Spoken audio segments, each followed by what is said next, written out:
여러분 안녕하세요. 네, 반갑습니다. 점심 공양은 드셨어요? 네. 여기 코엑스 불교 박람회에 오니까 정말 이게 돗대기 시장이라는 게 이런 거구나 하는 걸 제가 처음으로 경험을 해보는 것 같아요. 왔다 간 적은 있었어도 이 정도로 대단하진 않았는데 엄청나죠? 네. 그래요. 우리가 지금 있는 서울의 코엑스는 이렇게 지금 시장이 서서 뭐 불교의 여러 다양한 전국의 그 본사, 말사, 사찰에서도 오시고 불교 단체에서 오시고 너무나 볼거리가 많은데 언제 다 보실 거예요, 여러분? 오늘 다 못 보면 내일까지 오셔야 되겠네요. 네, 내일까지 한다 그래요. 필요한 좋은 물건들이 또 많이 나온 것 같습니다.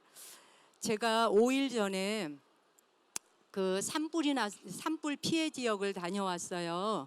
그래서 60명 스님들과 함께 그 산불 피해 지역에 가서 구호품, 거기서 이제 뭐뭐 사다 달라 그런 거 구호품 구하고 또 이제 뭐 순식간에 며칠 만에 걷어진 성금을 직접 들고 전달을 해드렸는데 의성하고 영덕, 안동까지 이렇게 전달하고 뉴스에서 보셨겠지만 의성에 천년고찰 있죠. 천년고찰인 고은사, 그리고 운남사, 그리고 또 만장사, 그리고 청송에 있는 보광사 다 천년고찰인데 굉장히 그 화재로 많이 소실이 됐어요. 특히 고은사는 41채의 전각이 있는데 23채가 다 탔어요. 19채가 남아있고 그러나 다행히 스님들께서 그 소방관이 가지고 온 호수로 막 물을 뿌려 살수를 해서 대웅전이라든지 중요한 몇 개는 이제 이렇게 건졌고요. 또 제가 놀라웠던 건 그 양쪽 산에 불이 벌겋게 타가지고 그냥 하늘이 완전히 붉은 거예요. 사진 찍은 걸 보니까. 근데 그 와중에 저기 불이 오고 있네 하면서 스님들 그 몇 분이 41점이나 되는 41점의 불교 성보 문화재 그거를 다 박물관으로 옮긴 거예요. 미리 다 이윤을 시켜놓고 이제 집채는 탔지만 그래서 그 주지 스님을 빨리 이제 소방서 우리 대원이 진압하는 대원이 스님 위험합니다. 이제는 나가야 됩니다. 이러셨대요. 끝까지 그 문화재를 다 그 이윤을 해놓으시고 막 그냥 따라서 피신하시고 나서 10분 만에 절로 덮친 거예요. 그러니까 거기에 피하지 않고 계셨으면 인명피해도 날 수 있었다는 얘기죠. 그렇게 다급한 상황이었어요. 그래서 이제 우리가 성금 전달을 다 하고 구호품도 전달 트럭으로 3곳에 다 나누어 드리고 그러고서는 이제 그 고은사 절을 직접 가봤는데 들어가는 길서부터 산 전체가 다 잿더미가 됐어요. 다 까맣게 타가지고 무슨 꼭 유령 도시 들어가는 것처럼 너무 마음이 아팠어요. 그래서 그걸 들어가는데 1시간 정도 고운사를 돌아보며 머물러 있는데 나중에 나올 때쯤 되니까 이 옷의 승복에 불레가 뭔지 아시죠? 화재 났을 때 불레가 이렇게 옷에 배어 있는 냄새가 나더라고요. 그리고 그때까지도 이렇게 김이 좀 연기가 나듯이 이렇게 하고 오늘 이 비가 전국적으로 다 내리는 것인지 잘 모르겠는데 전국으로 혹시 비가 오고 있대요? 들어보셨어요? 네, 그러면 이제 그 나머지 불씨들이 밑에 숨어 있는 거 요게 다시 일어나서 살면 안 되거든요. 그래서 이 비를 통해서 다 불이 이제 그 꺼지기를 발언해보고 오늘의 이 비가 우리에게는 감로의 단비예요. 그렇죠? 근데 오늘 제가 드리고 싶은 얘기는 그러네요. 우리가 보통 화재, 수재, 풍재, 그죠? 불로 입게 되는 재앙, 물로 입게 되는 홍수 같은 재앙, 그리고 바람이 불어서 태풍이나 그죠? 강풍이 불어서 날아가게 되는 재앙. 그래서 수재, 풍재, 화재, 요 3가지를 삼재라 그러죠. 자연에도 삼재가 있고 그 속에 의지해서 살고 있는 우리들에게도 삼재에 대한 이야기 많이 들어보셨죠? 3가지 재물의 삼재도 있지만 재앙의 재자를 써서 삼재라고도 해요. 그러면 말이죠. 우리가 이렇게 생각하겠죠. 뉴스를 보면서 화재 난 것을 보고 막 산들이 그냥 불이 우리나라는 왜 불똥이 또 이게 꺼지지 않고 막 퍼져가냐 하면, 얘기를 들으니까 독일이나 일본 같은 경우는 침엽수를 심고 화렵수를 심는데요. 침엽수, 화렵수, 침엽수, 화렵수 이래가지고 이거를 불길을 잡을 수가 있는데, 우리는 침엽수가 너무 많대요. 그러면은 솔방울 있죠. 그리고 솔방울 같은 거에 불이 붙으면 얘가 뻥 튀겨가지고 2km까지 날아간대요. 호주에서는 20km를 날아갔대요. 놀랍지 않아요? 그게 그냥 완전히 공중으로 날라서 20km를 날아가서 불이 붙어버리니까 대책이 없는 거죠. 어쨌든 그걸 우리가 재앙이라고 말하지만 실제 자연에서는 그걸 재앙이라 말하지 않아요. 인간이 재앙이라고 붙인 것이고, 자연의 순리에서는 재앙이라는 용어가 없고 그냥 그 일어나는 일을 통해서 자연은 자체적으로 정화를 해가요. 자연은 스스로 정화해가고 다시 자생할 능력을 되찾아요. 그래서 이제 뭐냐 하면 화재가 났을 때 우리는 산불이 나거나 이러면 다 탄 것만 보이니까 큰일 났다, 망했다 이러잖아요. 뭐 세계 각국에서도 뉴스 하는데 보면 대한민국에 이런 건 아주 이례적이다. 남의 나라에서 일어날 수 없는 이 나라에서 일어나는 건 아주 이례적이다. 뭐 이런 얘기하고, 뭐 사람의 실수도 있겠지만 바람을 잡을 수가 없다 보니까 환경 문제 막 논하고 이러는데, 실제로 우리가 역사 속에서 인류가 걸어왔던 이 역사 속에서 보자면 산불이 난 후에 땅이 더 비옥해졌다는 말 들어보셨죠? 예, 산불이 일어나고 막 불난리가 난 다음에는 언제나 불이 난 지역의 땅은 옥토가 되는 거예요. 기름진 땅이 돼요. 왜냐? 우리가 그냥 눈으로 그냥 보자면 수많은 나무가 불에 탔고 나무에 의지해서 살았던 얼마나 많은 생명이 있었겠어요. 사람을 포함한 미생물 기어다니는 미물 하나까지 얼마나 많은 것이 그걸 집을 삼아 살았겠어요. 그런데 그 집을 삼아 살았던 게 다 타버렸으니까 그냥 우리가 표면적으로 보면 와, 이거 큰일 났네, 망했다 이러겠지만, 실제로 자연의 입장에서 보자면 산불이 나고 들불이 나서 식물이 다 타고 나면 그 잿더미 속에, 식물이 탄 잿더미 속에는 무기물이라고 하는 게 들어있는, 영양분이 있는 거예요. 영양분이 들어있어서 그 무기물이라고 하는 미네랄, 그 미네랄이라고 하는 이 영양분들이 남아서 이 잿더미에 있었던 것들이 비가 오는 순간 땅으로 스며드는 거예요. 얘가 이게 떨어졌네. 네. 그래서 땅 속으로 스며들어서 비료 역할을 한대요.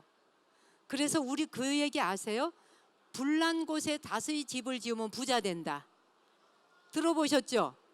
그래서 지금 요번에 화재로, 산불 화재로 이렇게 집이 다 타버리신 분들, 현재 이 순간 집이 없으니 얼마나 망연자실하겠어요.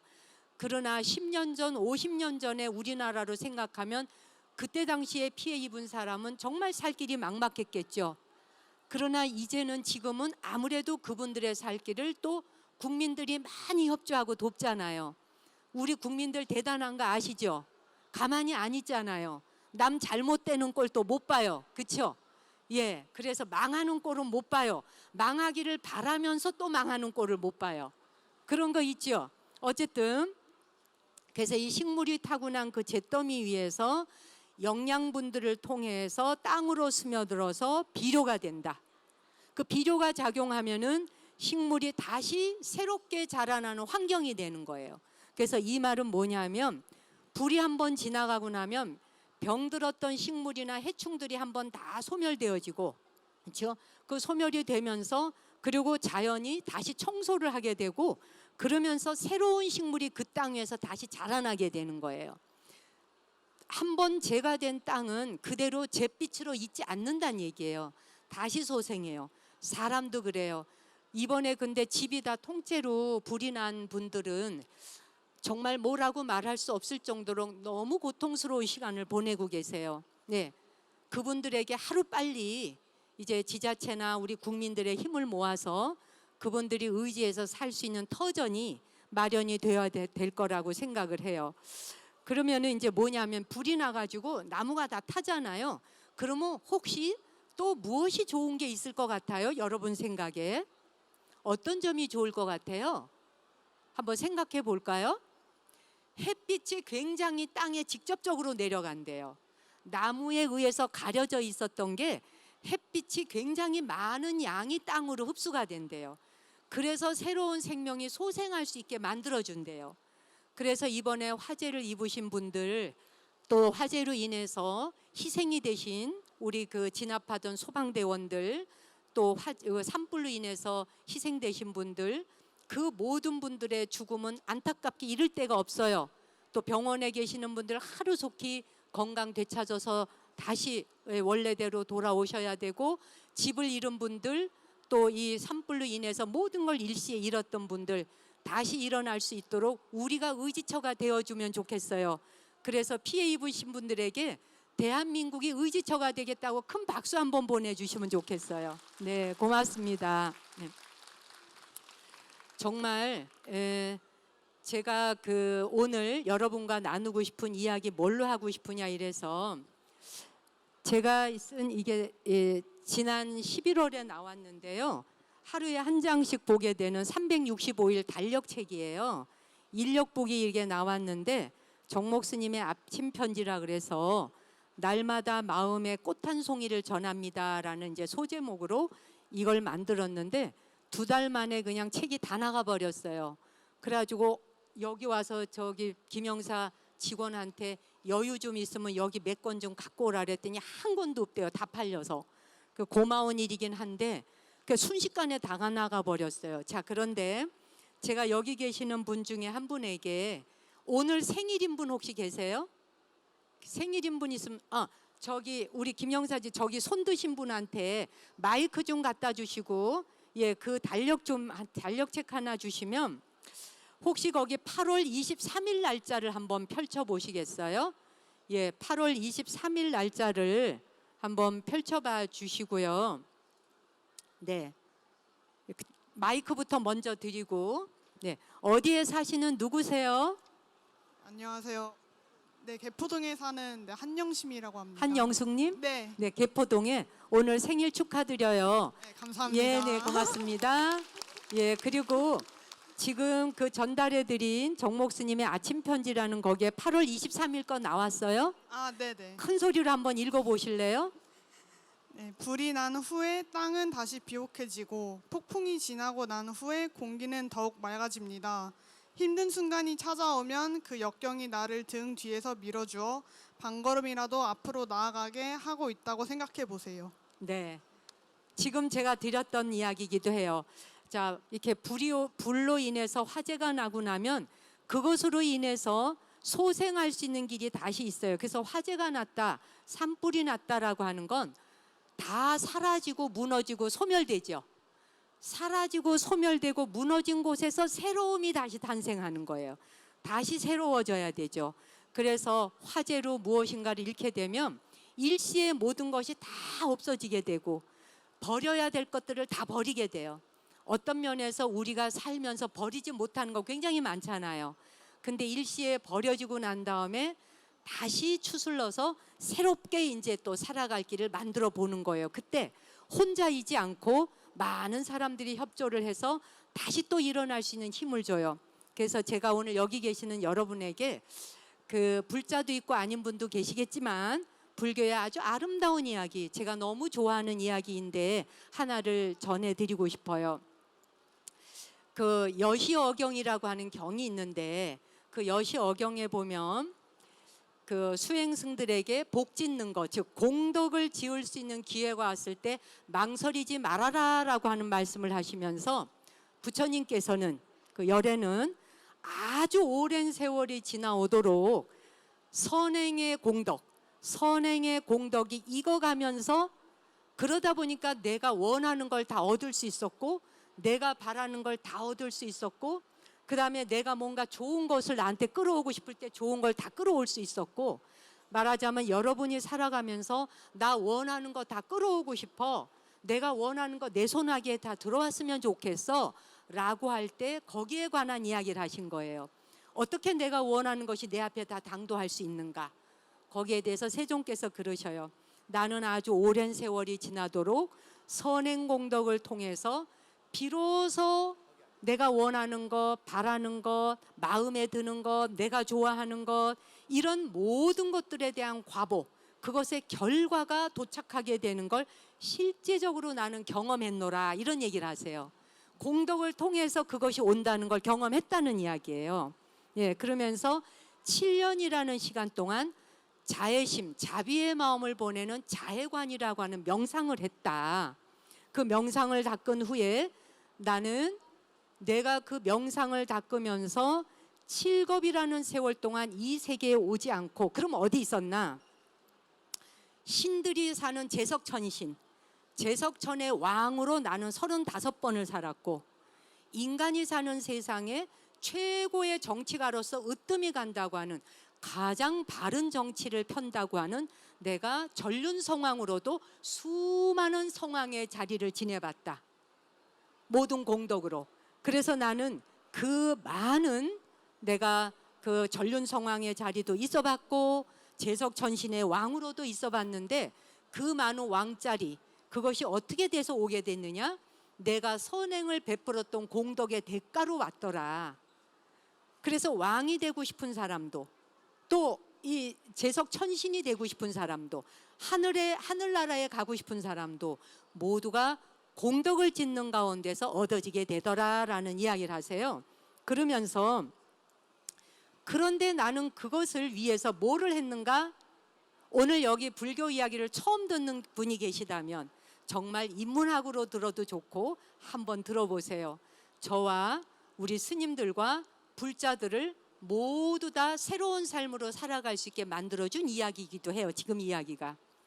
그래서 부처님은 보시와 그리고 정진의 힘과 그리고 인욕의 힘, 이 세 가지를 통해서 나는 제석천신의 왕도 되어봤고 전륜성왕도 되어봤다, 이런 얘기를 하세요. 그러면 말이에요, 여러분이 생각할 때 그럼 뭐 부처님이니까 그렇게 했겠지라고 하겠죠. 그런데 보시의 삶을 삶으로써 내가 왕의 삶을 살게 되었고, 그러니까 보시를 많이 하게 되면 부유하게 산다는 이야기예요. 보시를 많이 해본 사람들이 부자로 살 수 있는 기회도 온다는 거예요. 물론 여러분이 생각할 때 나누기는커녕 좁쌀할 만큼도 하나 남에게 안 주는데도 떵떵거리고 돈을 막 쌓아놓고 살던데, 우주적인 관점은 지금 당장 내 눈앞에 보이는 걸로만 해석할 수 없어요. 우리가 불이 난 모습을 보면서 나무가 탄 모습을 보면 가슴이 아프고 고통스럽잖아요. 그런데 고통스러운 그 나무의 밑에서부터 새로운 씨앗의 새로운 생명이 자라나게 될 것을 봐야 되는 거예요. 우리는 눈에 보이지 않는 세계까지 볼 수 있어야 되고 들리지 않는 세계까지 들을 수 있어야 되는 거죠. 그렇잖아요? 그래서 보시라고 하는 삶을 통해서 내가 왕의 삶을 살아보게 되었고, 그 다음에 정진하는 힘을 통해서 하늘에 도착하는 일을 하게 돼서 제석천신의 왕도 된 거예요. 그 다음에 인욕하는 삶, 인욕하는 삶을 통해서 깨달음을 이루게 되었다. 요 세 가지예요. 요것만 한번 기억해 보실 수 있겠어요? 보시의 삶을 살아서 왕이 되었고, 한번 해볼까요? 보시의 삶을 살아서 왕이 되었고, 정진의 삶을 살아서 하늘에 태어났다. 정진의 삶을 살아서 하늘에 태어났다. 인욕의 삶을 살아서 깨달음을 얻었다.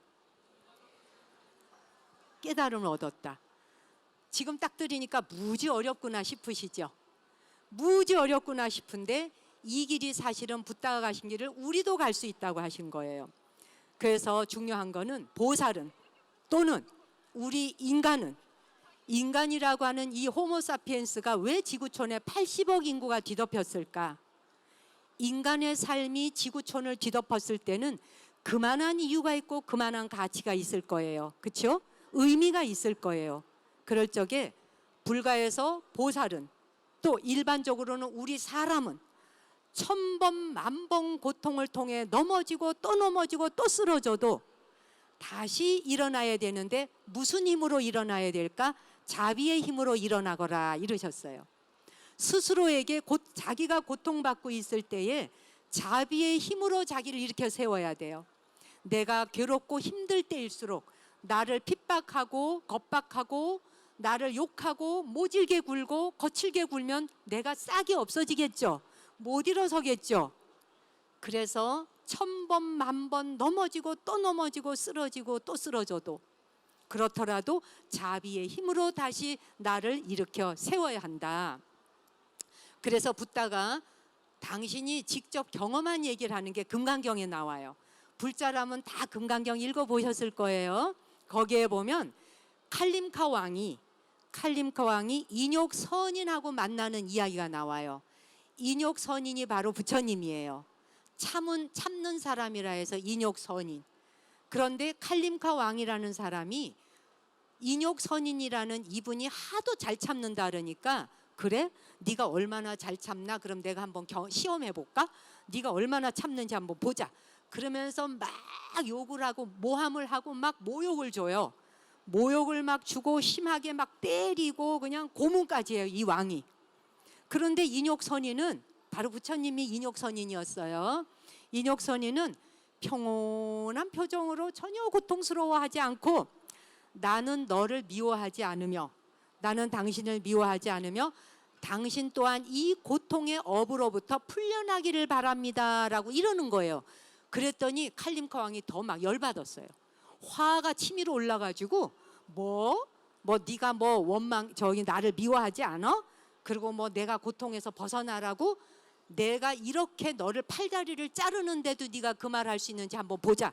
이러고는 칼림카 왕이 인욕선인의 팔다리를 잘라요. 그래서 금강경에 할절 신체라는 말이 나와요. 신체를 할절했다. 예, 요즘으로 말하면은 이 뭐라 그래? 그 흉측한 사건 있잖아요. 팔다리를 이제 잘라. 그런데도 인욕선인은 마지막 숨이 떨어지는 순간까지도 바로 이 왕을 향해서 자비심을 방사해요. 이거 무지 어렵겠죠? 자비심을 낸다는 게. 근데 자비심을 내요. 어쨌든 그러고는 죽었어요, 인욕선인은.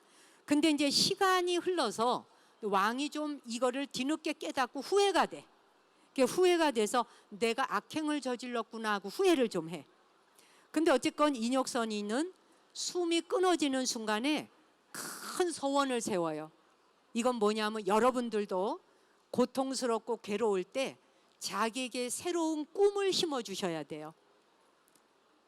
고통스럽고 괴로운 순간에 심어준 꿈은 명약이 돼요.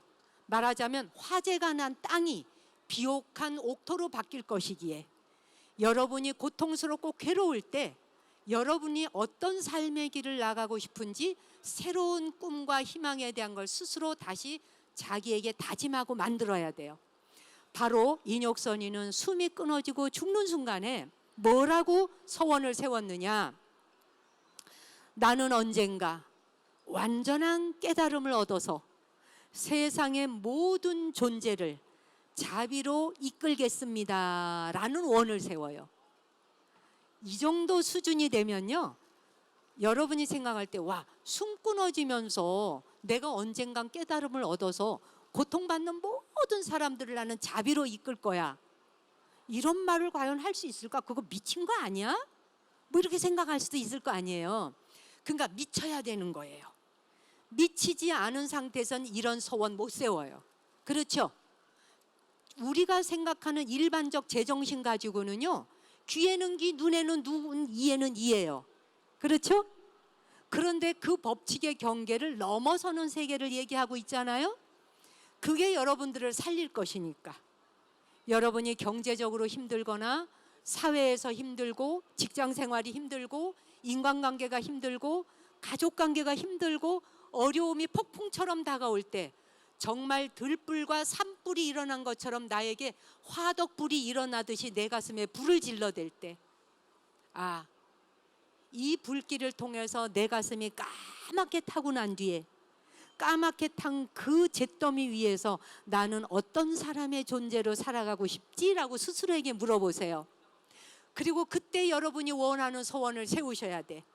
인욕선인은 이런 소원을 세우셨어요. 나는 깨달음을 완성할 거야.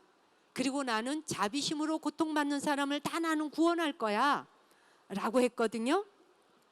그것처럼 여러분 스스로가 인욕이라고 하는 것이 우리 요즘은 21세기에 MZ 세대들은 그런 말해요. 참지 마라 이런 말 많이 해요. 참으면 병된다. 그래서 보복하라, 복수하라, 되갚아줘라, 2배로 이자 붙여줘라 이렇게 얘기를 해요. 근데 왜 불교는 그걸 꼭 반대로 얘기할까? 붓다가 그걸 다 경험해 보셨거든요.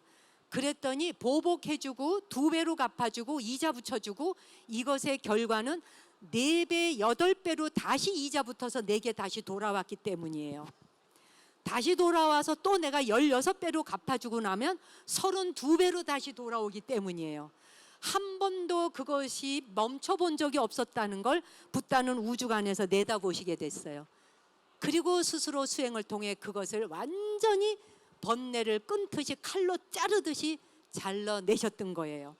우리가 비록 삶 속에서 그거를 온전히 실천하는 게 너무 어렵다 해도 상상 속에서라도 마음으로 입으로 읊조려 봐야 돼요. 그렇게 훈련을 하다 보면 희한하게 입으로 읊조렸던 것이 내 마음의 소리를 뇌가 알아듣게 되고 입으로 했던 바깥의 표피적인 말이 내면에서 알아듣게 돼요. 그래서 붓다께서는 자애경이라고 하는 이제 경에 나오는데 모든 살아있는 존재는 누구랄 것도 없이 그 존재가 안전하고 평화롭고 행복하기를 기원하라 이런 얘기를 하셨어요. 그럴 때 우리는 일반적으로 어떤 계산법이 뒤따르느냐, 나에게 잘해주는 사람은 행복했으면 좋겠어. 그런데 나에게 정말 미운 짓을 하는 사람은 망했으면 좋겠어. 심지어는 그 사람은 죽었으면 좋겠어 라고까지 우리가 입으로 말하기도 해요. 이건 제가 지나가는 얘기를 한마디를 하자면 저 아는 어떤 분이 이래요. 스님, 총이 있으면 저 사람 좀 쏴서 죽였으면 좋겠어요. 이런 말을 해요. 그 말은 자기 안에 미움이 치성해서 올라올 때 누군가를 죽이고 싶은 마음에 불길도 붙는 거예요. 그렇죠? 그리고 내가 죽이는 거는 못하겠는데 딴 사람이, 힘 있는 사람이 저 사람 좀 어떻게 해치웠으면 좋겠어. 이런 마음 들 때도 혹시 있지 않나요? 있어요, 없어요? 없어요? 있으면서 없다고 이제 뭐 없으면 좋아요. 뭐 어쨌든 그래서 부처님께서 이제 숲속에서 수행자들에게, 수행하는 사람들에게 두려움이나 공포나 이런 걸 이기기 어려울 때 자해 명상법을 가르쳐 주세요. 그리고 부처님이 7년간 수행하신 거예요. 이거는 이 수행법을 하셨어요. 이따가 제가 시간 되면 5분간 함께 해볼 거예요. 잠깐 마무리할 때. 문장은 아주 간단해요. 이 문장을 여러분이 알아서 평소에 이 말을 읊조리고 다니면 모든 일이 술술 풀려요. 왜? 붓다가 이걸 통해서 모든 제자들에게 풀리는 길을 가이드를 하셨기 때문이에요. 뭐냐? 나는 당신에게 아무 적대감 없습니다예요. 첫 문장이. 자해관에 나는 당신에게 아무 적대감 없습니다. 이 말은 내가 당신을 미워하지 않겠어요라는 나의 의지의 선언이에요. 미운 사람이 앞에 있는데 나는 당신에게 적대감 없습니다라고 선언을 하는 순간 내 선언이 한 번, 두 번, 108번을 하다 보면 이게 영향력을 행사하기 시작해요. 나는 당신에게 아무 적대감 없습니다 하면은 내가 당신을 미워하지 않을 거예요라고 하는 선언과 동시에 내 마음을 먼저 비워내게 돼요. 이 선언은 내 마음에 들어있는 미움을 먼저 비워내는 거예요. 그릇 비우기예요. 그 다음 두 번째가 당신 또한 내게 아무 적대감 없기를 바랍니다. 이 말은 상대의 마음 안에 들어있는 날카로운 창과 칼도 다 녹여져서 없어지기를 바라는 말이에요. 딱 요 두 문장. 나는 당신에게 아무 적대감 없습니다. 당신 또한 내게 아무 적대감 없기를 바랍니다. 요 두 줄. 이게 여러분들이 괴롭고 고통스러울 때 이 두 마디만 한번 써보세요. 몸이 아프고 병원에 갔더니 갑자기 암이래. 그 암 선고를 받고 나면 청천벽력 같을 거 아니에요. 털썩 주저앉을 거 아니에요. 그럴 때에 그 암 세포에게 얘기하는 거예요. 나는 당신에게 아무 적대감 없습니다. 당신 또한 내게 아무 적대감 없기를 바랍니다. 암 세포에게 선언하고 고하는 거예요. 내가 당신을 돕겠습니다. 당신 또한 나를 도와주세요. 이거예요. 모든 고통과 아픔 속에 그 대상을 향해서 이렇게 한번 선언해 보는 거예요. 그 선언을 통해서 여러분들의 삶이 달라진다고 하는 걸 정말 보름만 해봐도 틀려요. 15일 동안 매일 해봐. 근데 그거를 100일 기도를 했다. 더 달라져요. 100일을 했는데 변화가 없다는 일은 세상에 존재하지 않아요. 석 달 열흘을 하면은 뭐가 바뀌어도 바뀌어요. 왜? 우리 세포도 바뀌잖아요. 때 떨어지고요. 그렇죠? 새 세포 다 만들어지죠. 그것처럼 우리 의식 안에 생각도 바뀔 수 있는 거예요. 이해하시죠? 네, 그렇듯이 특히 이 자해관이라고 하는 건 미운 사람, 두려운 대상을 향해서 하면은 굉장히 효과가 있어요. 예, 어쨌든 우리가 보살의 길을 간다, 또 내지는 사람다운 사람의 길을 간다. 요즘에 사람들이 제일 많이 쓰는 말이 있더라고요. 미쳤어, 미쳤어. 저거 미쳤어, 저거 미쳤어. 이 말 정말 많이 해요. 그래서 어머 이거 돌았잖아. 어머 저거 돌지 않고 어떻게 저렇게. 어머 저거 미쳤나 봐, 미쳤나 봐. 이 말 많이 하죠. 유튜브 보면서도 많이 한대요. 저거 미쳤네. 아유 저 돌았나 봐. 이런 말 하죠. 돈 사람도 많고 미친 사람도 많다는 거예요. 제대로 정신 가진 사람이 없다는 말을 하죠. 근데 여러분 이걸 아셔야 돼. 사실은 제대로 정신 가진 사람으로 가는 길목에 있어요, 우리가. 그래서 제대로 된 사람을 추려내고 있는 중이에요. 이 세계는 언제나 우리가 사는 이 우주는 제대로 사람 된 사람들을 추려냅니다. 그런 마음가짐을 가진 사람들에게, 선한 마음 가지고 선한 행위를 하는 사람에게 그 사람이 무엇인가 더 큰 일을 해볼 수 있는 기회를 줍니다. 그렇죠? 그런데 내가 악행하는 걸 일삼고 남 괴롭히고 남 미워하고 못된 짓 하고 골라가면서 남 괴롭히고, 그런 사람은 이 우주가 속가냅니다. 어떤 식으로든지. 지금 내 눈앞에서 그 사람이 속가지질 않았으니까 우주가 게을러 빠진 것처럼 보일 수도 있어요. 우주는 게으르지 않아요. 딱 시간이 돌아서 합당한 때가, 적당한 때가 딱 와야 딱 속가냅니다. 아시겠어요? 속가치기를 해야 되는 거예요. 속가치기를 하죠. 그래서 우리가 이 보살의 길을 간다는 건 선행과 인내로 쌓인 공덕의 연속. 그럴 적에 분노가 내가 일어날 때 지금 아까 해드렸던 그 이야기를 떠올리면서 자신을 다스려 보는 거예요. 나는 당신에게 아무 적대감 없습니다. 당신 또한 내게 아무 적대감 없길 바랍니다. 이따가 해볼 거지만 지금 연습 삼아 함께 해볼까요? 제가 먼저 선창할게요. 나는 당신에게 아무 적대감 없습니다. 손으로 이렇게 해보세요. 시작. 당신 또한 내게 아무 적대감 없기를 바랍니다.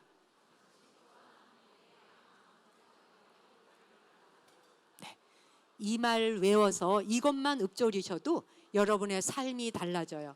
아까 우리 그 직원 어디 가셨나요? 달력책 어디 갔어요? 마이크하고요. 마이크하고 달력책. 자, 오늘 여기 혹시 그 20대 있으세요? 20대. 여기 제일 앞에 여기로 좀 가. 요 앞에 그 달력책하고 마이크 좀 주실래요? 3월 14일 거 좀 한번 펼쳐주세요. 네, 3월 14일 거 한번 펼쳐서 그거 한번 큰 소리로 우리 같이 들을 수 있게 한번 읽어주실래요? 어디 사시는 누구셔요? 저 동대문구 사는 박보연입니다. 아, 동대문구에서 오신 박보영님 반가워요. 네, 20대의 창창한 목소리를 한번 들어볼까요? 3월 14일 날짜에. 다른 사람의 괴로움과 고통까지 내가 대신 받을 수 있는 힘과 용기가 내 안에 생겨나게 하소서. 네, 한 번만 더 크게 읽어주실래요? 다른 사람의 괴로움과 고통까지 내가 대신 받을 수 있는 힘과 용기가 내 안에 생겨나게 하소서. 고마워요. 여러분, 이건 너무 멋진 말 아니에요? 다른 사람의 고통까지 내가 걸머질 수 있도록 내 안에 그런 힘과 용기가 생겨나게 해달라. 이런 거는 너무 어마어마한 건데요. 우리가 만약에 이런 생각을 들어본 적도, 이런 말을 들어본 적도 없고 한 번도 나는 살면서 해본 적이 없다. 지금부터 한번 해볼 때 여러분이 얼마나 위대한 존재가 되는지를 체험하게 될 거예요. 우리는 살아오면서 일반적으로 그나물의 구국밥 정도밖에 아닌 걸로 대충 살아온 게 있어요. 그렇죠? 뭐 누가 나 행복하게 해주면 그래, 나도 너한테 행복하게 한번 웃어줄게. 네가 나한테 밥 한번 샀어? 나도 한번 살게. 네가 나한테 커피 사줬니? 나도 선물 한번 쏠게. 그래, 네가 나한테 뭐 선물 하나 줬지? 나도 박람회 왔으니까 좋은 거 하나 사줄게. 뭐 이럴 수 있죠. 이런 정도의 수준과 차원을 넘어서는 세계를 한 번이라도 경험해 본 적이 있는가 이겁니다. 우리는 그 너머에 다른 세계가 있을 수 있다는 걸 상상해야 돼요. 상상해야 돼요. 그리고 한 번도 내가 들어본 적 없어. 한 번도 가져본 적 없어. 근데 내가 그런 생각을 한번 입으로 읊조려. 그리고 내 귀로 그런 말이 들어와서 여기 한번 팍 박혔어. 그 한 번의 인연이 씨앗이 되어서 바로 불의 화재에 탔는 그 땅 위에서 상상하지도 못할 거대한 여러분들이 정말 대보살의 지위에 오를 수 있는 위대한 사람으로 성장할 수 있다는 거예요. 믿어지지 않으시겠지만 그런 것들이 우리를 만들어 가더라는 거예요. 그래서 우리가 정말 그 남한테 우리가 그러잖아. 보통은 내가 남한테 줄 사랑이 없는 사람들이 다른 사람에게 사랑을 달라고 요구하잖아요. 그렇죠? 내가 사랑을 줄 게 없으니까 남한테 사랑받고 싶어서 저 사람이라면 나를 좀 위해주지 않을까? 결혼하기 전에 선 볼 때 그러신다면서요.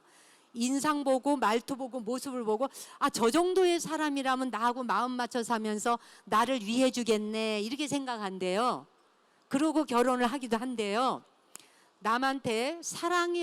내가 남한테 줄 사랑이 없는 사람이 다른 사람한테 사랑을 달라고 요구한다는 거야. 근데 상대방도 당신한테 사랑을 달라고 졸라대는 거예요. 그렇죠? 서로 사랑 달라 그러지. 친구 만나도 남자친구 여자친구. 그렇죠? 근데 결국은 뭐예요? 서로가 아무것도 얻지 못한 채 어떻게 돼? 서로가 폭삭 속았수다. 그래 안 그래요? 네. 아무것도 얻질 못해서 난 저 사람한테 얻을 수 있을 줄 알았고 저 사람도 나한테 줄 수 있는 줄 알았는데 요즘 뭐 저는 드라마는 본 적이 없어요. 제목은 들었어요. 그랬더니 폭삭 속았수다라고 하는 게 우리의 그냥 삶이래. 보세요. 사랑을 가진 줄 알고 상대방을 바라봤고 친구 먹었고 결혼했는데 그런데 상대방도 나한테 다 대고 달래. 이 말은 뭐예요? 내게 없는 사랑은 다른 사람도 가진 적이 없는 거예요. 둘 다 없어요. 그러다 보니까 서로가 뭐예요? 속았다 그러는 거예요.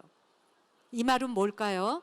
상대방이 속았다라고 한다면 나도 상대방을 속인 결과가 되는 거죠. 저 사람도 나한테 그걸 기대하고 만났을 테니까. 안 그럴까요? 예. 그래서 상대방도 나도 서로가 사랑을 갖고 있지 않은데 사랑을 달라라고 하는 법은 있지 않아요. 제일 중요한 게 뭐다? 첫 번째, 내 안에 사랑이 엄청나게 많다는 걸 무조건 대고 믿으셔야 돼요. 예. 있는지 없는지 뒤지고 찾아볼 거 없어요. 여기를 해부해서 들여다볼 것도 없고요. 있는지 없는지를 아무리 찾아본다 해도 어디 있는 게 아니에요. 여러분이 있다라고 생각하는 그 자리에 있어요. 그래서 뭐다?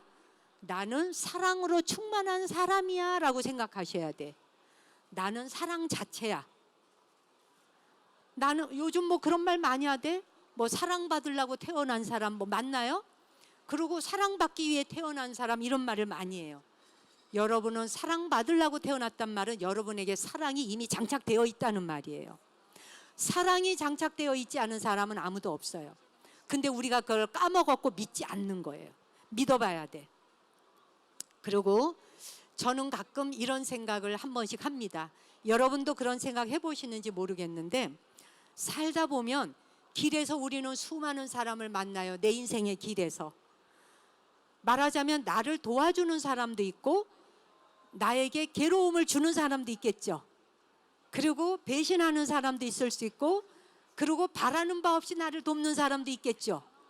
그런데 이 수많은 사람들이 내 길에서 왔다가 가요. 오고 가요. 누군가를 만났고 헤어졌고 우리는 한 번 만났던 사람을 지금까지 영원히 만나는 사례보다는 만났다 헤어지는 사람의 숫자가 훨씬 많아요. 그렇죠? 기억 속에도 없어요. 연세 드신 분들은 더 그래요. 안 그렇습니까? 더 많은 사람이 내 인생길에 스쳐갔어요. 다 의미가 있었어요. 헤어졌다 해서 서글플 게 없죠. 그때 그 사람과 그렇게 스쳐가야 되는 인연이 성숙했을 뿐이고, 그때 그렇게 헤어져 가야 될 인연이 성숙했을 뿐이에요. 여기에는 그 어떤 해석도 갖다 붙일 게 없어요. 그렇죠? 자, 그래서 나를 돕기 위해서 나의 길에서 기다리고 있는 사람들, 내 길에서, 내 인생의 길에서 나를 기다리고 있는 사람들을 내가 알아보고 있나를 한 번씩 물어요.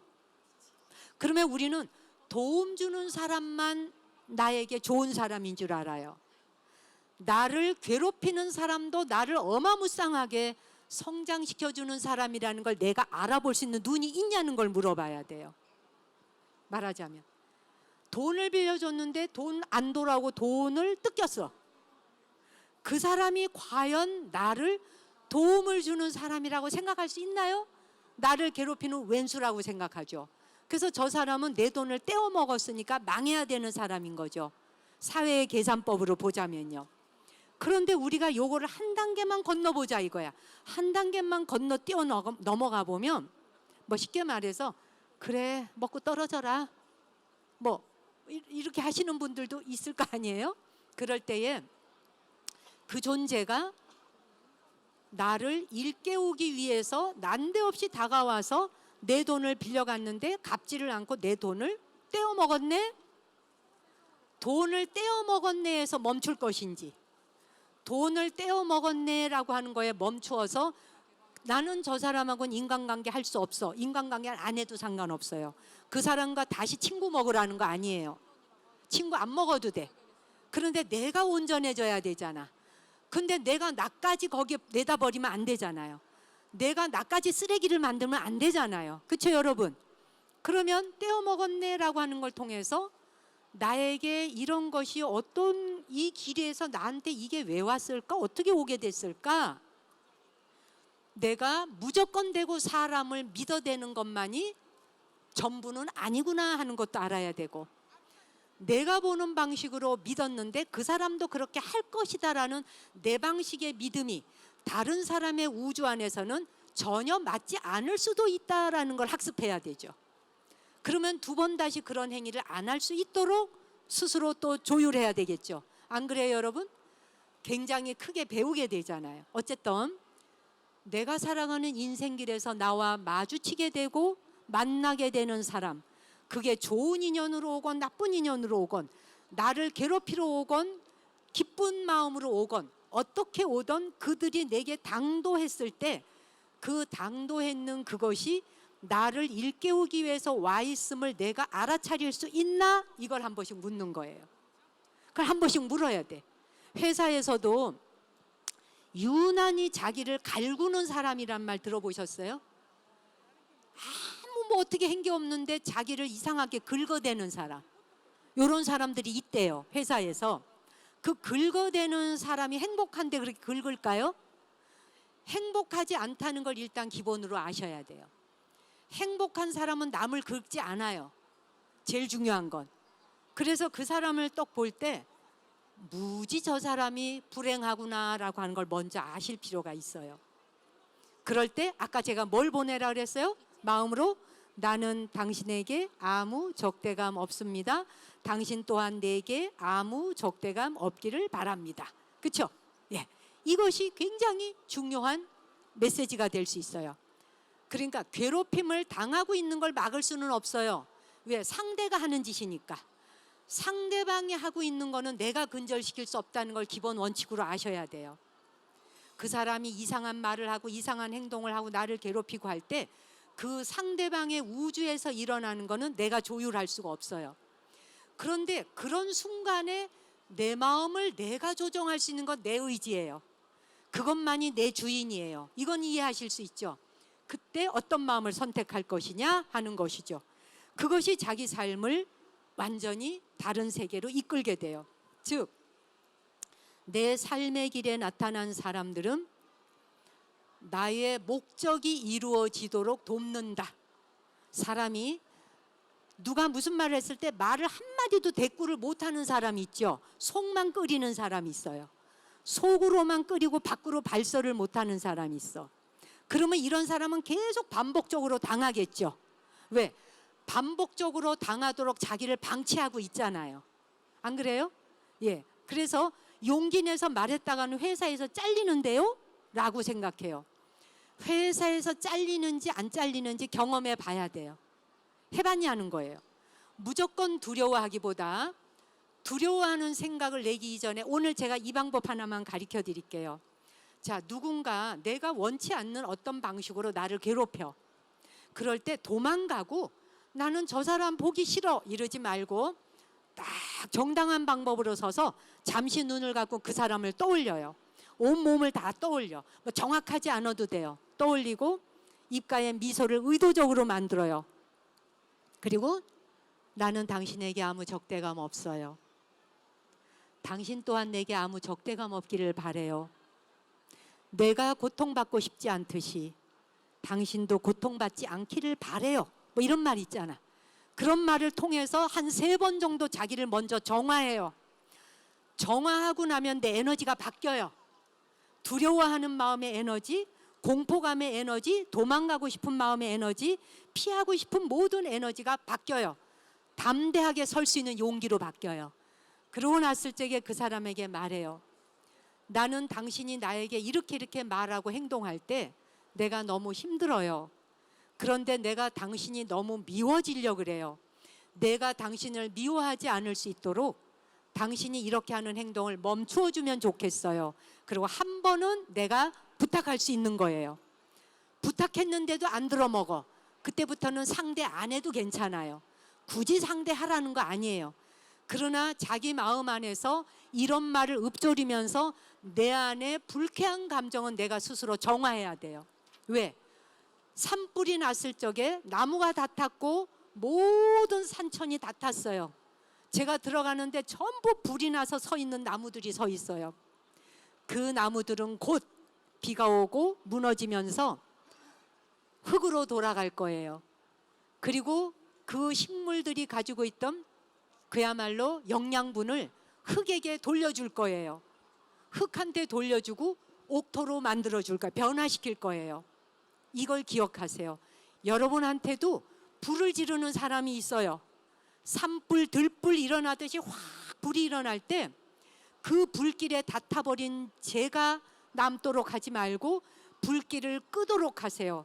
여러분들의 스스로 안에 산불과 같이 자기 가슴에 불길이 일어나는 것을 진압할 수 있는 소방관이 자기 마음에 있어야 돼요. 바로 소방차가 떠야 돼요. 아시겠죠?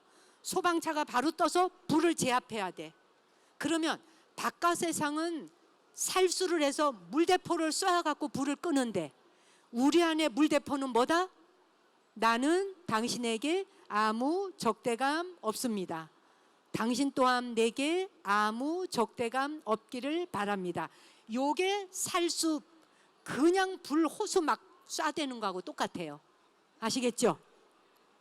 그렇게 해서 자기를 먼저 추스르셔야 돼요. 자기를 먼저 추슬러서 자기 안에 자애심이 먼저 생겨야 돼요. 내가 불타 죽도록 내버려 두시면 안 돼요. 내가 불에 타서 죽도록 만들면 우울증 오죠. 병원에 가서 약을 받아 잡수셔도 순간적이죠. 그걸로 고쳐지지 않죠. 계속 약을 먹어야 되죠. 그렇게 의지하기보다 약도 먹어야 되지만 여러분이 스스로 여러분 내면에 불을 끌 수 있을 정도로 방치하지 말고 여러분이 여러분을 보호해야 돼요. 보살펴야 돼요. 유일하게 여러분을 통해서 이 수많은 세포들이 보호를 받을 수 있는 유일한 길은 여러분이 여러분을 보살펴 주셔야 하는 거예요. 그리고 여러분이 불길을 꺼주셔야 돼요. 아무도 불을 꺼줄 수 없어요. 그런데 이 세상은 바깥 세계는 내 의지와 상관없이 태풍 불어오고 바람 불고 홍수 나고 화재가 일어나듯이 바깥 세계에서 나를 계속 건드려요. 건드리고 쓰러뜨리고 건드리고 쓰러뜨려요. 가족조차도 나를 하염없이 짓밟기도 해요. 언제나 웃지만은 않아요. 가족도 나를 짓밟고 내 가슴에 응어리지게 하고 내 가슴이 무너지게 만들어요. 짓이겨요. 그럴 때 가족을 사랑하지만 가족은 가족일 뿐이에요. 여러분만이 여러분의 부처가 여러분을 지켜낼 수 있어요. 이거를 여러분은 믿으셔야 돼요. 자기가 자기의 불길을 꺼줄 수 있어야 되고 자기가 자기를 자비심으로 거두셔야 돼요. 이거 하실 수 있겠어요? 오늘부터 해야 돼요. 아시겠죠? 그러다 보면 어떻게 되느냐? 우리 몸에는 붉은 피가 돌잖아요. 붉은 피가 도는데 이런 비유가 있어요. 이제 마지막 이야기니까 귀를 기울여 보세요. 이 한마디를 하려고 여기까지 온 거예요. 우리 몸에는 붉은 피가 흘러요. 그런데 그 붉은 피가 저지될 때 있어요. 언제죠? 언제 저지되나요? 엄마가 아기를 가졌고 아기를 낳았을 때 피가 붉은 피가 흰 저지돼요. 아시죠? 그러면 붉은 피는 뭐냐? 욕망과 살기 위한 욕망, 분노, 폭력, 공격, 이 모든 게 붉은 피에서 다 나와요. 그렇죠? 공격하고 남을 짓밟고 남을 모함을 하고 남 괴롭히고 남 죽이고 막 이러는 거 붉은 피를 가진 자들이 다 해. 그렇죠? 그래서 붉은 피는 인간이 욕망과 분노와 폭력과 공격을 사용하는데 쓴다 이거예요. 그런데 흰 피는 뭐냐? 엄마가 아기에게 먹이는 흰 젖은 피가 흰색으로 바뀐 거죠. 젖 자체가 피잖아요, 여러분. 젖이라고 따로 있는 거 아니죠? 우유가, 그렇죠? 그것은 흰 피는 자비와 사랑이에요. 폭력과 공격적인 붉은 피가 나 살기 위해서 아둥거리고 남을 죽여야 내가 산다고 생각하는 붉은 피, 분노, 죽여라 죽여라 쳐부셔라 망해라 막 이러는 거. 그런데 엄마가 아기를 가졌을 때 아기가 태어나면 붉은 피가 흰 젖으로 바뀌면서 흰 젖을 아기에게 먹여 키웁니다. 여러분, 신라시대의 이차돈 순교 들어보셨죠? 삼국유사에 나오는 거. 이차돈이 신라의 불교를 받아들이기 위해서 순교를 해요. 그래서 자기의 목을 자르라 그러죠. 내 목을 자르면 그때 내 목에서 흰 피가 솟아날 것이고 그럴 때 이 나라 신라의 불교를 받아들이게 될 것입니다. 그래서 20대의 청춘인데 아주 창창한 젊은이인데 이차돈이 자기 목을 치라 그럽니다. 그래서 실제로 이차돈의 목을 쳤더니 흰 피가 솟았다 이런 말을 하죠. 그 절에 가면 벽화에도 그려져 있어요. 그럼 사람들이 저게 뭐야? 흰 피가 어떻게 나와? 라고 할 거예요. 근데 이걸 생각해 보세요. 붉은 피가 아기를 가진 엄마 여성에게 유일하게 흰 피로 바뀌어 생명을 살리는 흰 피로 붉은 피가 바뀌는데 왜 흰 피라는 거 하는 게 없겠습니까? 그렇죠? 여기에서 이차돈 성사의 흰 피는 뭘 말하느냐? 바로 그 흰 피 자체가 자비를 상징해요. 자비와 사랑을 상징해요. 어머니가 아기에게 젖을 먹이는 것과 같이 흰 젖은 어머니를 말해요. 흰 젖 자체가. 그래서 어머니는 사랑과 자비의 표현이잖아요. 그래서 이차돈의 순교에서 흰 피는 폭력을 모두 내려놓았다는 뜻이에요. 분노를 내려놓았고 욕망을 내려놓았고 모든 그 폭력성, 공격성을 다 내려놓고 온전히 붓다가 일러주신 그 가르침의 위대함. 아까 뭐라 그랬어요? 여기 20대 동대문에서 왔다고 하는 분이 읽었잖아. 다른 사람의 고통까지도 내가 다 흡수해서 그 고통을 내가 다 받아낼 수 있는 내 안에 힘과 용기가 생기게 해달라. 그렇죠? 이게 바로 폭력 내려놓았고 공격 내려놓았고 미움 내려놓았고 원망 내려놓았고 욕망 내려놓았고 모든 것을 다 내려놓은 자에게는 오직 흰 피가 만들어져. 그것이 어머니예요. 어머니는 아기를 잉태해서 아기를 낳을 때 찢어지는 고통, 생사를 찢는 고통을 당하면서도 아기를 위해서 그 고통을 견뎌요. 그리고 아기를 위해서 자기 몸에 피를 먹여요. 그리고 그 아이에게 내 몸에 있는 모든 영양을 다 쏟아 부어줘요. 절대로 아기에게 흰 젖을 주면서 공격을 쓰거나 폭력을 쓰지 않아요. 분노가 치솟아 오르면서 아이에게 젖먹이지 않아요. 아기를 바라보며 얼얼얼얼얼 까꿍까꿍 아가 이러죠. 이차돈의 순교는 바로 그렇게 힘피는 폭력을 모두 내려놓고 오직 받아들임. 그것이 불교에선 귀의라고 말합니다. 삼귀라는 말 들어보셨나요? 귀의라고 하는 말은 폭력을 다 내려놓은 거예요. 공격을 내려놓고 분노를 내려놓은 게 귀의예요. 그걸 삼귀이라 그래. 그러면 힘피가 내 안에서 생긴다. 이 말은 뭐예요? 다른 생명을 살리는 자비심이 샘솟는다. 이 말인 거예요. 오늘날 우리 대한민국이 굉장히 많은 고통을 받고 있어요. 이 고통을 겪고 있는 대한민국이 다시 새로움을 향해 나아갈 거예요. 새로움을 향해서 나아가는 대한민국에 우리는 분주담함한 폭력과 공격을 쓰는 것으로서 대한민국을 구원하고 살려낼 수는 없어요. 차분해지고 조용해지고 고요해져야 합니다.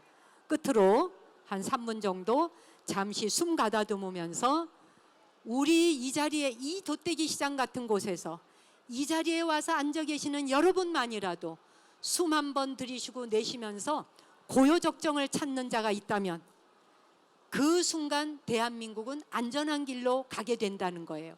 이건 제 말이 아니라 경전에도 있는 말이죠. 한번 시도해 보겠습니다. 편안한 자세로 한번 앉아 보실까요? 네, 앉아 보시고 허리를 쭉 펴고 양손 손바닥은 천장 향하도록 해서 양쪽 무릎 위에 가볍게 내려놓아 보아요. 지금 사방에서 들려오는 이 소리가 여러분에게는 숲속에서 들려오는 새 소리라고 상상하세요. 그리고 지그시 눈을 감아요.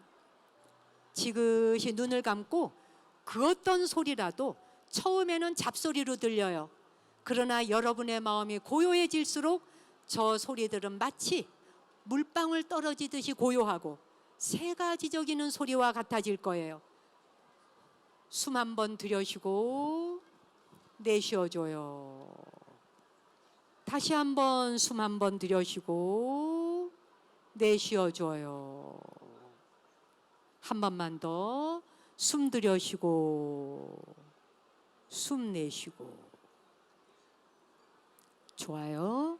그 상태에서 숨이 들어오고 나갈 때 하나, 숨이 들어오고 나갈 때 둘, 5가지 수를 헤아리겠어요. 지금부터 각자 시작하죠. 숨 들여쉬고 내쉬고,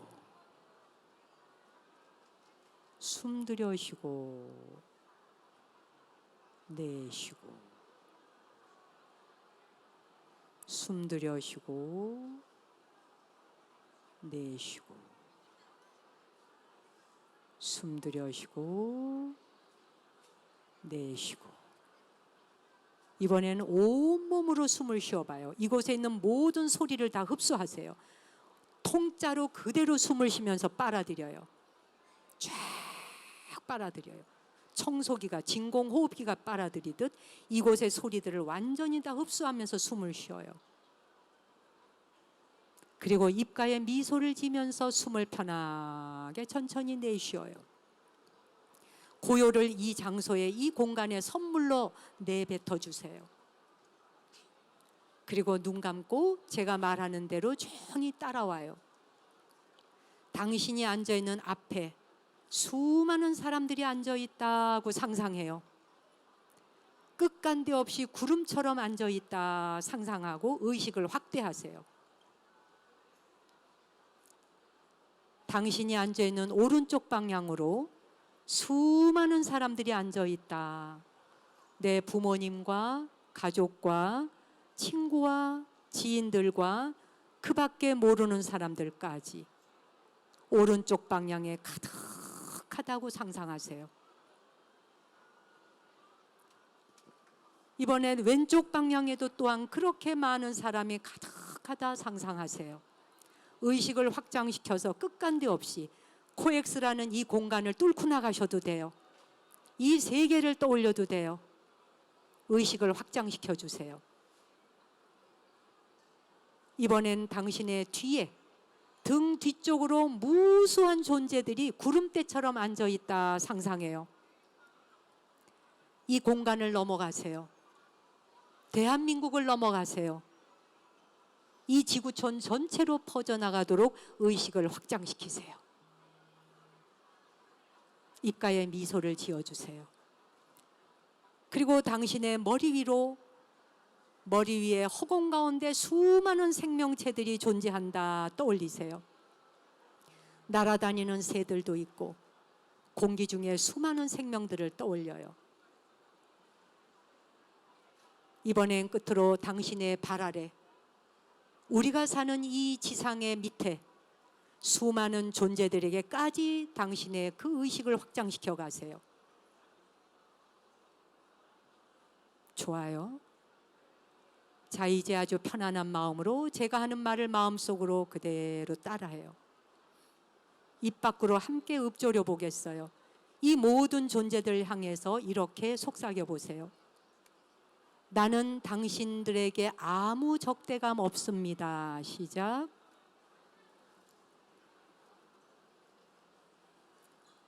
당신 또한 내게 아무 적대감 없기를 바랍니다. 내가 고통받고 싶지 않듯이 당신들도 모두 고통받지 않기를 바랍니다.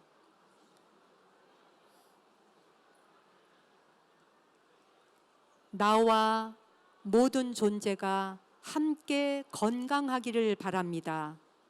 나와 모든 존재가 함께 건강하기를 바랍니다. 입가에 미소를 짓고 의도적으로 미소를 만들고 숨 한 번 쉬었다가 내쉬어주고 조용히 눈을 뜹니다. 이제 눈을 뜨고 잠시 옆에 사람 한 번만 바라봐 주세요. 그리고 고맙다고 인사해 주세요. 자비심을 나누어줘서 감사합니다. 자비심을 나누어줘서 감사합니다. 어색해하지 말고 자비심을 좀 주세요. 앞으로 뒤로 많이 줄수록 좋아요. 마음이 조금 편안해지셨나요? 여러분, 이렇게 거대한 시장 위에서도 우리가 한순간 호흡을 조정하면 이렇게 마음이 고요해질 수 있는 거예요. 이 세상에 단 한 사람만이라도 자비심을 방사하는 자가 존재할 때 이 세계는 그만큼 안전하다는 것을 기억해 주시고, 여러분 한 사람이 자비심을 방사해 줄 때 여러분의 가정이 그만큼 안전하다는 걸 기억해 주셨으면 해요. 모두 고맙습니다. 여러분과 오늘 이렇게 날마다 마음의 꽃 한 송이 전한다라고 하는 주제로 1시간 동안 함께 시간을 가져봤습니다. 세상에 이런 혼란 속에서도 아름다운 꽃들은 피어나고 그들은 또 할 역할을 하고 나면 다시 흙으로 돌아갑니다. 그렇죠?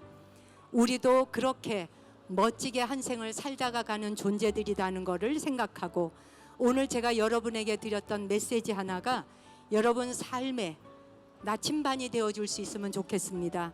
더도 말고 딱 2줄만 암기해 주세요. 나는 당신에게 아무 적대감 없습니다. 당신 또한 내게 아무 적대감 없기를 바랍니다. 수시로 노래 부르듯이 해보세요. 버스를 타거나 지하철을 타거나 길을 걷거나 어딜 가거나 밥을 먹거나 무엇을 하거나 좋은 일이 있거나 뭐 할 때 커피숍에 앉아서도 핸드폰만 보지 말고 잠시 커피 한 잔을 놓고 잠시 조용히 눈을 감고 더도 말고 딱 30초만 나는 당신에게 아무 적대감 없습니다. 당신 또한 내게 아무 적대감 없기를 바랍니다. 라는 이 말 한마디 메시지를 전하고 커피 한 잔을 마시고 주스 한 잔을 마시면 그것이 여러분의 몸에 들어가서 명약이 되는 것입니다. 그렇죠? 화를 내면서 드시면은 독약이 되잖아요. 부디 건강하시고 여러분의 삶이 평안하시기를 저도 간절히 기원하겠습니다.